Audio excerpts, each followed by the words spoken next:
आदरणीय आचार्यों एवं प्रिय विद्यार्थियों, आज हम सभी हरिदेव जोशी राजकीय कन्या महाविद्यालय में परस्पर निर्भरता शब्द को भारतीय ज्ञान परंपरा केंद्र के आलोक में समझने का प्रयास कर रहे हैं। आप सभी को 3 शब्दों से अवश्य परिचित होना चाहिए। एक शब्द है परस्पर निर्भरता, दूसरा शब्द है आत्मनिर्भरता और तीसरा शब्द है पर निर्भरता। इसको इंग्लिश में कहते हैं, पर निर्भरता को डिपेंडेंस, डिपेंडेंसी किसी पर निर्भर होना, और आत्मनिर्भरता को कहते हैं सेल्फ डिपेंडेंस, डिपेंडेंस अपने पर निर्भर होना, जिसको इंडिपेंडेंस, दूसरे शब्दों में स्वतंत्रता। और तीसरा शब्द है परस्पर निर्भरता, इंटरडिपेंडेंस। आज इस शब्द की आवश्यकता क्यों पड़ी? अच्छी प्रकार से विद्यार्थियों तक और समाज तक पहुंचाने की। अमेरिकी राष्ट्रपति ने राष्ट्र के नाम संबोधन दिया। आप सभी जान रहे हैं कि अमेरिका और ईरान के बीच युद्ध चल रहा है। इजराइल भी अमेरिका के साथ है।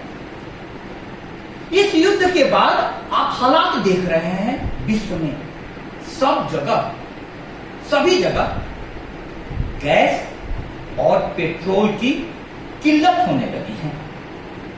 समाचार पत्रों में आप सभी देखते हैं। अब आज हम इस बात पर विचार कर रहे हैं कि जगत में पर निर्भरता, आत्मनिर्भरता और परस्पर निर्भरता में से जीवन सत्य क्या है। प्यारे विद्यार्थियों, राष्ट्रपति ट्रंप ने अमेरिका को संबोधित किया, राष्ट्र के नाम संबोधन दिया। वह संबोधन इतना निराशाजनक था, इतना अहंकार प्रेरित था। उन्होंने घोषणा की कि ईरान को हम पाषाण युग में पहुंचा देंगे। पाषाण युग यानी जितने भी विकास के लक्षण हैं सबको हम मिटा देंगे।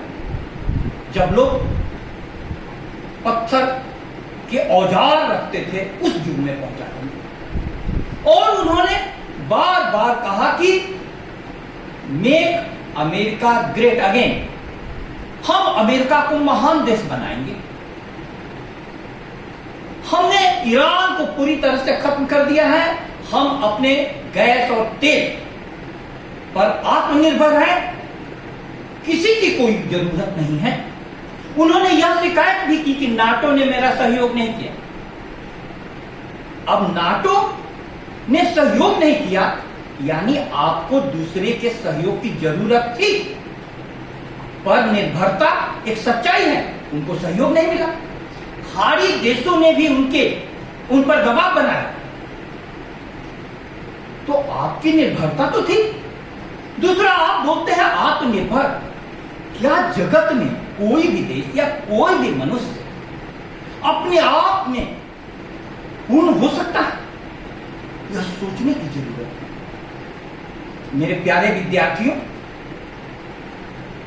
भारतीय ज्ञान परंपरा में ऋषियों ने कहा है कि जगत परस्पर निर्भर है। यह हमारा जीवन परस्पर निर्भर है। सूर्य जो करोड़ों किलोमीटर दूर है पृथ्वी से, आज यदि सूर्य बुझ जाए तो क्या हमारा जीवन बचेगा? हमारा जीवन नहीं बचेगा। आप और सरल उदाहरण लीजिए। हम जो श्वास छोड़ते हैं, श्वास में क्या छोड़ते हैं? Carbon dioxide. और कार्बन डाइऑक्साइड को वृक्ष ग्रहण कर लेते हैं। वृक्ष क्या ग्रहण करते हैं? कार्बन डाइऑक्साइड को। आप सभी ने पढ़ा होगा। और वृक्ष छोड़ते क्या है? ऑक्सीजन। ऑक्सीजन को हम ग्रहण करते हैं। अर्थात विश्व के सारे पेड़ को भी काट दिया जाए तो हमारा जीवन नहीं बचेगा। सत्य क्या है? सत्य है परस्पर निर्भरता। हम सभी एक दूसरे से जुड़े हुए हैं। आग है, पानी है, मिट्टी है, हवा है मुझ में, फिर मानना पड़ता है कि खुदा है मुझ में। और भगवान कहां दिखाई देते हैं? अब एक दूसरा और उदाहरण लो। पृथ्वी का तापमान बढ़ा कार्बन उत्सर्जन की मात्रा के कारण 1 डिग्री और उत्तरी ध्रुव की बर्फ पिघलने लगी। जानती हो इसका परिणाम क्या हुआ? समुद्र का जल स्तर ऊंचा उठने और समुद्र के किनारे जितने भी बसे हुए शहर हैं खतरे में पड़े। हवाएं जो हम लेते हैं कहीं से चलती हैं और कहीं पहुंचती हैं। हवाएं एक हैं, आकाश एक है, पृथ्वी एक है। इसीलिए हमारे ऋषियों ने घोषणा की थी, अयम निज परोवेति गणना लघु चेतसाम उदार चरिता नाम तो वसुधैव कुटुंबकम। यह मेरा है। अयम निज परोवेति अथवा दूसरे का है। ऐसी गणना क्षुद्र बुद्धि के लोग करते। राष्ट्रपति ट्रंप के भाषण को सुनकर मुझे गहरी निराशा हुई। अमेरिका विश्व का सबसे शक्तिशाली लोकतांत्रिक राष्ट्र है और द्वितीय विश्व युद्ध के बाद 10 दिसंबर 1948 को मानवाधिकारों की घोषणा की गई कि विश्व के सभी लोगों के, सभी मानवों के अधिकारों की हम रक्षा करेंगे। आप सभी जानते होंगे 10 दिसंबर 1948, 10 दिसंबर को हम मानवाधिकार दिवस मनाते हैं। संयुक्त राष्ट्र संघ में जब यह प्रस्ताव लाया गया तो उसकी अगुवाई अमेरिका ने की। उस प्रस्ताव के पास होते समय में साम्यवादी देश उपस्थित नहीं थे, रूस उपस्थित नहीं थे, लेकिन अमेरिका जिसने अगुवाई की उस अमेरिका ने विश्व में सबसे ज्यादा मानवाधिकारों की हत्या की। अभी आपने ईरान में देखा, एक स्कूल पर मिसाइल मार दिया गया और 160 से अधिक बच्चियां तुरंत मर गई। फिलिस्तीन और गाजा पट्टी में बच्चे अभी बिलख रहे हैं। अधिकतर बच्चे विकलांग हो गए हैं, ब्रेड को तरस रहे हैं। यह मानवाधिकारों का उल्लंघन नहीं है? और इसके लिए संयुक्त राष्ट्र संघ बना था। मेरे प्यारे विद्यार्थियों, हम सभी को यह समझना होगा कि इस संकट काल में गैस और तेल कहां से आता है? हमारा दूसरे देशों से। अपने देश में यदि उत्पादन भी होता है तो हमारे काम के जरूरतों को पूरा नहीं कर पाता। तो जो देश गैस और तेल की जहां पर भंडार मिले हैं, आप इस बात को जानो, कोयला बनने में भी 10,000 बरस लग जाता है और तेल बनने में हजारों बरस लगता है। जीवाश्म जितने प्रकार के हैं धरती में, वे प्रायः कालक्रम में ऊर्जा के स्रोत के रूप में हमें रूपांतरित होते हैं। तो जिन देशों के पास गैस और तेल है, वहां के देश अधिकतर आप देखिएगा मरुभूमि वाले। उनके पास अनाज कहां से आता है? वह अनाज हम लोग जैसे देशों से जाता है। आखिर बात क्या है? सारे देश, सारा विश्व एक दूसरे से जुड़ा हुआ है। मेरे प्यारे विद्यार्थियों, आज मैं कहना यह चाह रहा हूं कि भारतीय संस्कृति की घोषणा है, एकम सद विप्रा बहुधा वदंती। सत्य एक है, उसी को भिन्न भिन्न रूपों में बोला गया है। इसको ईसावा 80 उपनिषद में कहा गया है ईसावा अस्यमिदं सर्वम, सब कुछ ईश्वर है। यत् किंचा जगत्याम जगत, जो भी जगत है, जो जगत में जो कुछ है सब ईश्वर है। इसको दूसरे रूप में दूसरे उपनिषद में कहा गया है सर्वम खल्विदं ब्रह्म। जो साइंस के विद्यार्थी हैं वो जानते हैं कि सबसे पहले विज्ञान ने कहा कि पदार्थ ही सत्य है, मैटर। अब मैटर की को जब तोड़ा गया, इलेक्ट्रॉन, प्रोटॉन, न्यूट्रॉन, और वो उसके बाद उसी पर अणु बम बना, परमाणु बम बना, एटम बम बना। एटम बम कितना शक्तिशाली साबित हुआ कि हिरोशिमा और नागासाकी पर 8 अगस्त 1945 को जब गिराया गया बम, तो क्षण मात्र में लाखों लोग मर गए। वह गिराने वाला भी अमेरिका था। अब देखो, और मानवाधिकारों की घोषणा भी अमेरिका ही करता है। अमेरिका लोकतांत्रिक होने का दावा करता है, लेकिन उसके अधिकतर कर्तव्य लोकतांत्रिक चेतना के विरुद्ध।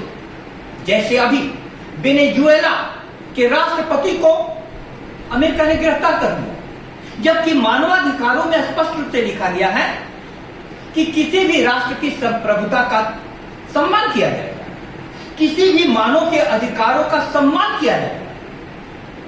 जो युद्ध हो रहे हैं, और युद्ध में आप सभी टेलीविजन पर देखते होंगे, मिसाइल जाता है और कहीं पर भी किसी भी भवन को, आलीशान भवन को खंडहर में तब्दील कर देता है।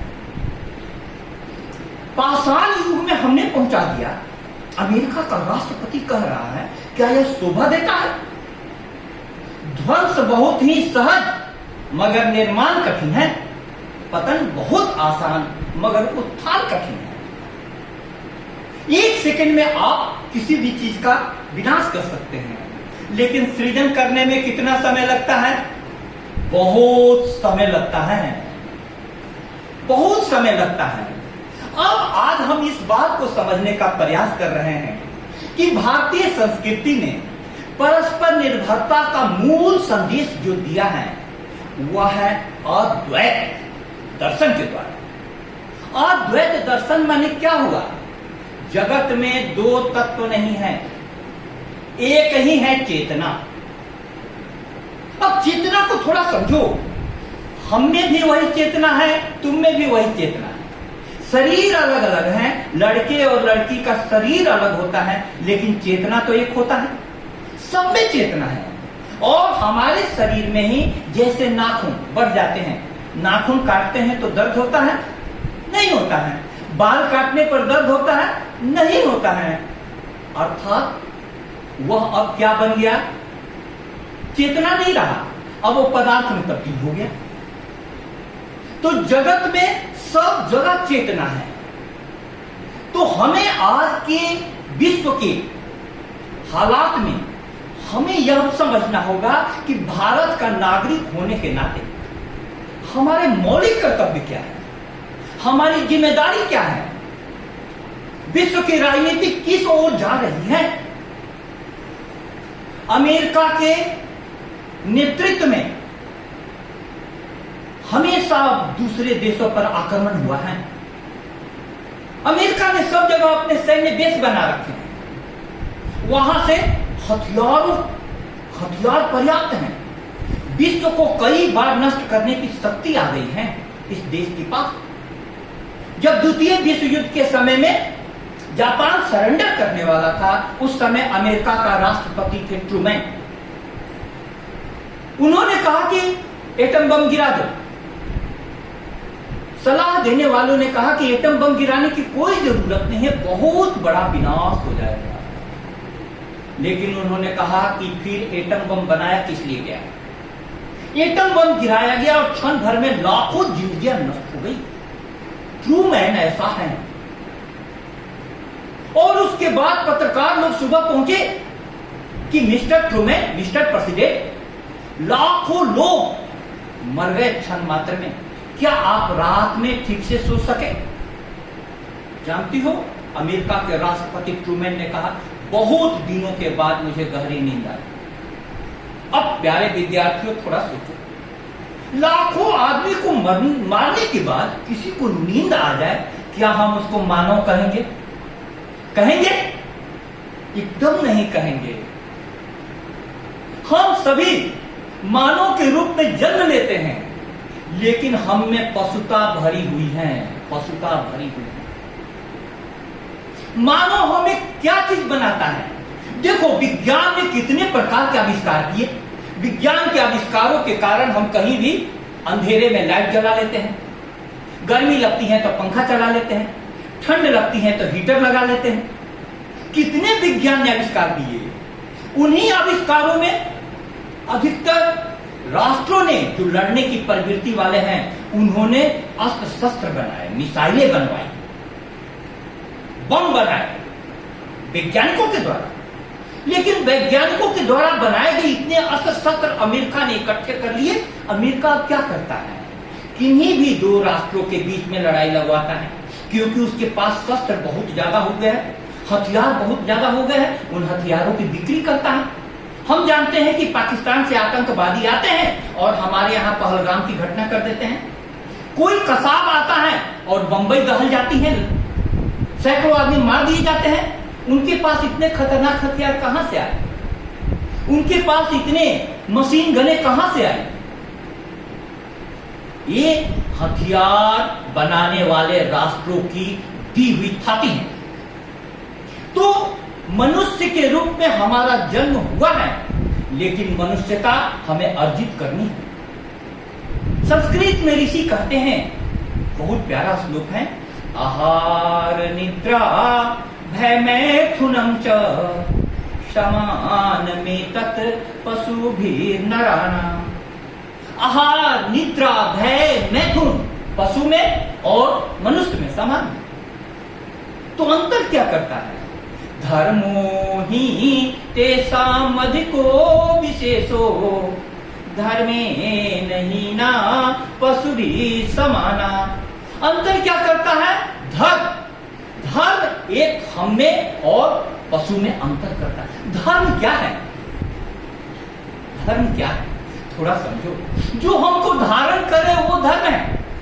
मैं आपका शिक्षक हूं, मुझे शिक्षक कौन बनाएगा? जब मैं आपको पढ़ाता हूं तो मैं शिक्षक हूं। आप विद्यार्थी हैं, आपको विद्यार्थी धर्म क्या है? आप पढ़ते हैं तो विद्यार्थी। इसी प्रकार से आप बेटी भी हैं।